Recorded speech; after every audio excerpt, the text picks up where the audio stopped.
I largely return to movies over and over, not only for their surface storyline, but also the metaphoric and philosophical significance that they take on for me. Interstellar is one such film. When it came out, the response was somewhat divisive to its third act. This is a spoiler warning.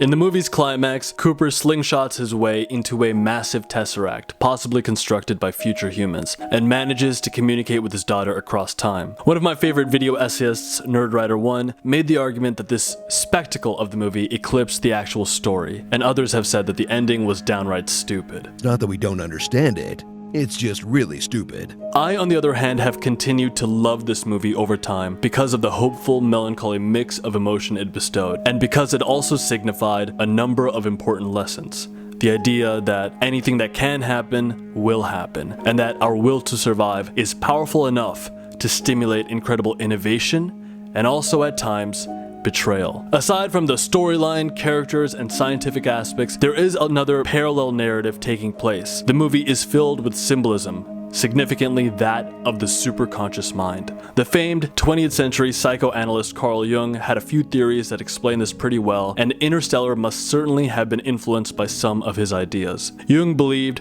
that aside from each of us having our own conscious and subconscious selves, all humans are somehow connected in one universal and collective unconscious. This idea has also been brought to light in many spiritual traditions. When the film's hero declares that the mysterious and all-knowing they who created a wormhole near Saturn are merely us, he simply repeats the central notion of India's oldest philosophical texts. These ideas that individual human minds are merely brief reflections within a cosmic one. Walsey Wattles, in his book The Science of Getting Rich, puts this idea in a similar way. He says, "There is a thinking stuff from which all things are made, and which, in its original state, permeates, penetrates, and fills the inner spaces of the universe. The picture of your desires, held with faith and purpose, is taken up by the formless, and permeated through great distances, throughout the universe for all I know. As this impression spreads, all things are set and moving forward towards its realization. Every living thing, every inanimate object, and the things yet uncreated are stirred towards bringing into being that which you want. All forces begin to exert in that direction.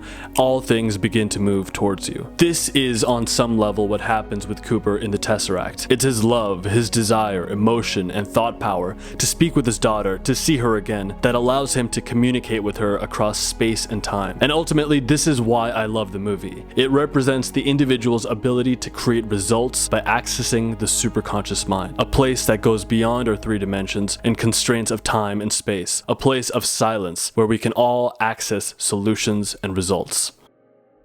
A director I've enjoyed for quite some time, even though his movies haven't always been loved by the critics, Guy Ritchie. He was on a Joe Rogan podcast, and he said something along the lines that movies operate on a couple different levels. They operate in the narrative, the actual storyline, but they can also operate at an allegorical or a metaphoric level. And that is where I draw a lot of inspiration from the cinema I see. I get meaning and value out of it beyond what the director may even have said. I read, or at least skimmed through, Kip Thorne's book on the science of Interstellar, and there was no real reference made to the superconscious mind on it. They were really just talking about the physics of black holes, gargantua, light rays, and how multiple singularities, when they collapse in a certain way, could cause the formation of a tesseract, and the potentiality, the speculative potentiality of something as strange as communicating to someone in the past, transcending time, how that could all go about through physics. But watching Interstellar, it gave me a significance, it gave me a meaning to the movie that went beyond what the director had evidently intended. Of course, Brian Tracy, one of my favorite personal development authors, has spoken in depth about the superconscious mind, as well as transcendentalist speakers such as Ralph Waldo Emerson, Henry David Thoreau, Napoleon Hill, the author of Think and Grow Rich. And that narrative arc, when Cooper goes inside the black hole, enters the Tesseract,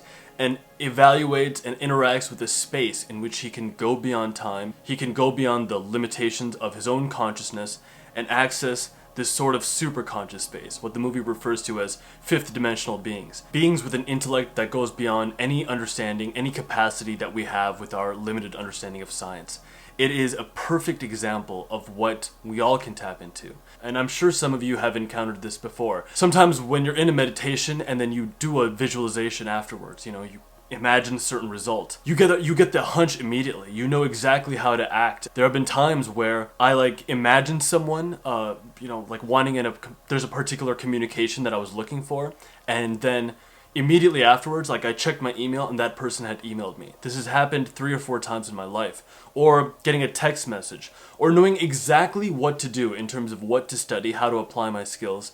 There is a consciousness that goes beyond our own understanding of what we perceive. Nikola Tesla had tapped into this, Leonardo da Vinci, a number of greats have tapped into a space of superconsciousness. And perhaps the best way to access that is through a deep meditation. Vishen Lakhiani, the founder of Mind Valley, and Tom Bilyeu, all from Impact Theory, have made reference to this as well. They both wake up early, they exercise, they meditate, and after their meditation they give themselves this space in that silence to think creatively. And when you think creatively, you get answers, you get communications, you get hunches, insights, strategies to move forward that can connect you to people, resources, opportunities that you're chasing. In the movie, Cooper is chasing that connection with his daughter, and he actually, in the movie he creates this time paradox where he's able to communicate with his daughter from the past to give her the coordinates to NASA and basically unfold the events of the movie. But this transcending of time is something we all have access to, if only we take on the disciplines to tap into it. If you're new to the channel, my name is Nikhil. This channel is about combining Eastern spirituality with Western productivity to really speak to the creative and entrepreneur, the person who wants to bring to life something that is their own.